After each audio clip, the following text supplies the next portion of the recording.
দেখো রানীগঞ্জের, আমরা তো আর রানীগঞ্জে থাকি না, তা ভিডিও করছি সেগুলো তোমরা দেখো। রাস্তাটা মানে এই স্টেশনের বলতে গেলে ওভারপুরে আমরা দাঁড়িয়ে আছি। হ্যাঁ, তা এখনও প্ল্যাটফর্মে নামিনি। ট্রেনের দিকটা বলে দেবে কোন প্ল্যাটফর্মে দেবে ট্রেন, তার উপর দিয়েই আমরা হাঁটাহাঁটি করছি। সেইখানে রাস্তাটা দেখো।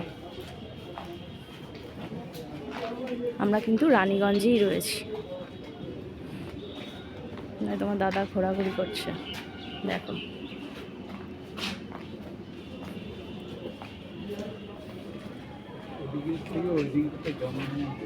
হ্যাঁ,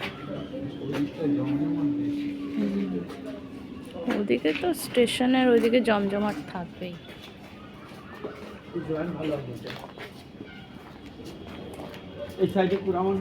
তোমরা কমেন্টে জানিও যে জায়গাটা কেমন। তোমরা যদিও এখানে এসে থাকো বা থেকে থাকো, তাহলে সেগুলো জানিও। টাটা বন্ধুরা।